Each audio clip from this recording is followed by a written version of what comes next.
Oh, hi! You just caught me getting ready for Christmas dinner dessert. Welcome back to Then We Eat, special Christmas edition. On this week's episode, we're going to be making Clementine Crème Brûlée. Since you've caught me in the middle of doing this anyway, first thing we're going to do here today, we're just going to zest a couple of clementines. We're looking for 2.5 teaspoons of zest. We've got a fancy zester here. It's actually a wood rasp that doubles as a zester. So this is what we're going to be using. If you've got your own kind of zester, that's fine. Basically, as I say, all you need is 2.5 teaspoons of zest. So once you've got your zest done, 2.5 teaspoons, we're going to set that aside. We're going to start working on our custard. For our custard, we're going to start, we've got 5 egg yolks in this bowl. We need 6, so I'm going to show you how to separate the 6th yolk into the bowl right now.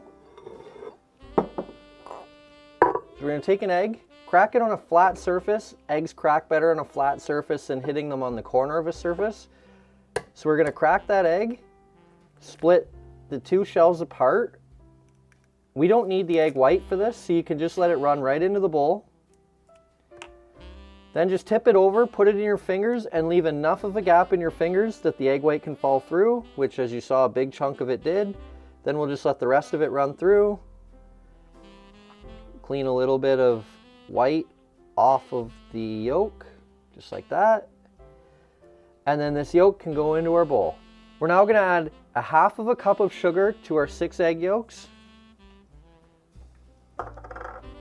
Then we're going to give that a whisk together.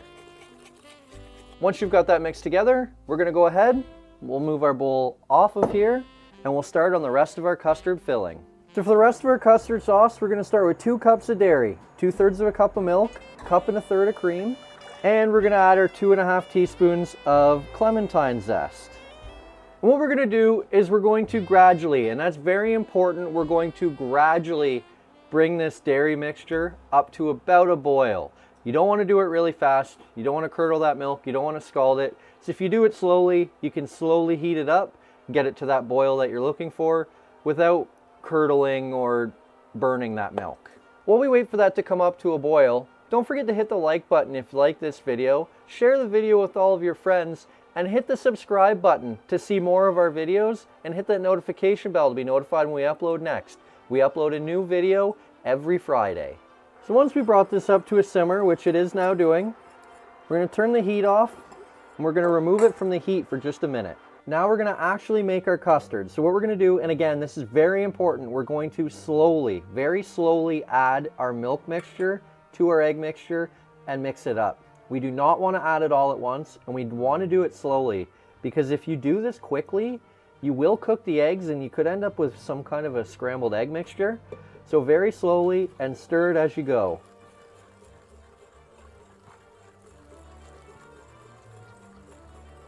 Little bits at a time. And just keep mixing.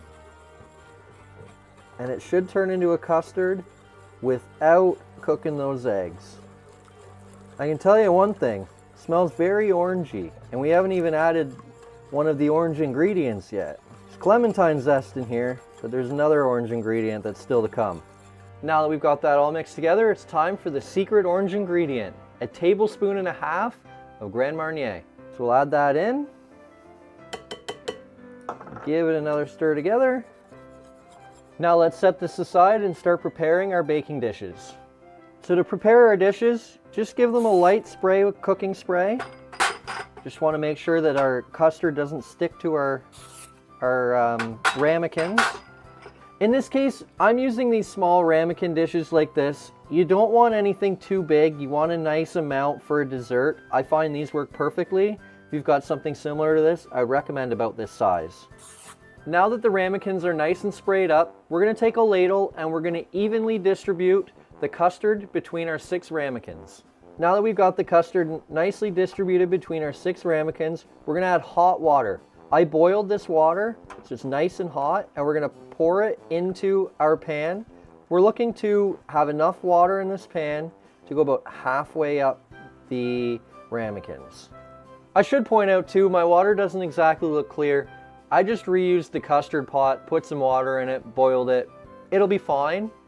but the water isn't clear. It's not a big deal, all good.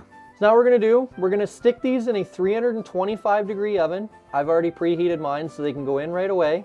We're gonna cook them for about 40 minutes. Now that's not exact. What you're looking for is you're looking for these custards to just be set. So once they're just set, we're gonna pull them out.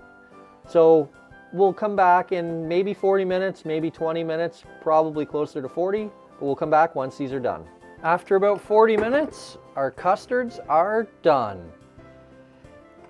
So if you kind of shake the pan a little bit, you can kind of see that they do wobble a little bit, but they are solid. That's pretty much what you're looking for. So now what you want to do is you want to take each one out of the water and just put it on a wire rack. The reason for the wire rack, you want to allow air to get all the way around them. If you put them just right on the counter, they're still going to kind of sit in their own heat on the bottom. If you put them on a wire rack, as I say, the air can get underneath them as well. It'll keep them or allow them to get a little more cool. Now that we've got them onto the wire rack, we're just going to let these cool for about an hour. We're just looking to get these cool enough that we can cover them, stick them in the fridge, and we're going to leave them in the fridge overnight. So we'll see you tomorrow once they've come out of the fridge and they've sat overnight.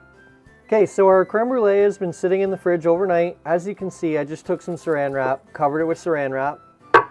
So now let's just finish them off. You have two options when finishing them off. Number one, you can put the sugar on top of them and then stick them in the oven and broil them for long enough to brown that sugar. Then you're gonna stick them back in the fridge for about an hour just to cool them off.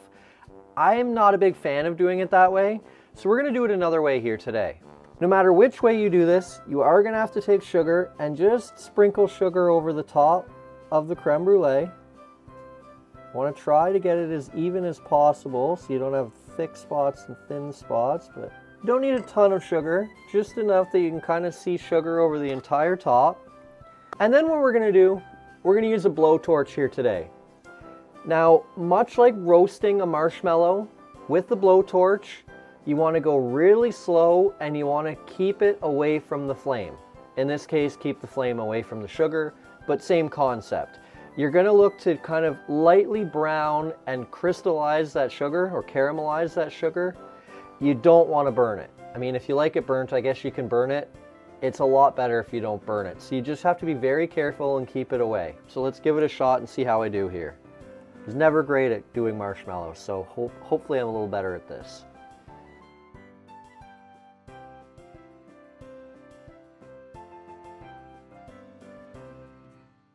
There we go. Not great, but not bad either.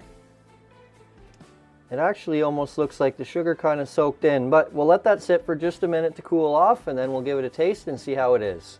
So although we are not going to stick these in the fridge, like I said, you are going to want to let it sit. Not only is that sugar going to be really hot, you want to let it kind of cool off and harden a little bit, but the bowl is also going to be extremely hot because you just had that torch kind of blowing on it. So you're going to want to leave it for a minute. So I let my creme brulee sit for about 3 to 5 minutes. I think it should be good enough now. Let's see how well that sugar crystallized.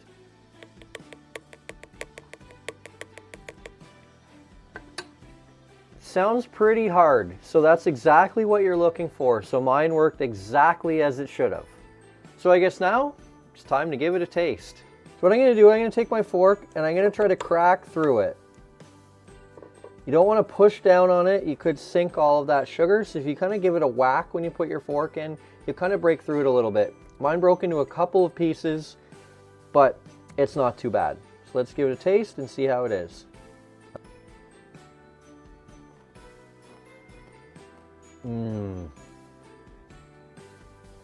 Very, very good. Very orangey. You get the clementine flavor, little bit of a Grand Marnier flavor, but it's not too bad at all. Crispy sugar or crunchy sugar on top. Excellent. Great, great addition to this. The custard is very, very good as well. This is very tasty. I used to make these with my grandmother. It's exactly how I remember them. Very, very good. So that's it for this video. Let us know in the comments below, what kind of dessert do you serve for Christmas? Or better yet, What kind of gifts are you asking for, if any at all? So happy holidays to everybody out there. I hope you have an excellent holiday season no matter what holiday you celebrate. Merry Christmas, and don't forget, first we cook, then we eat. So good.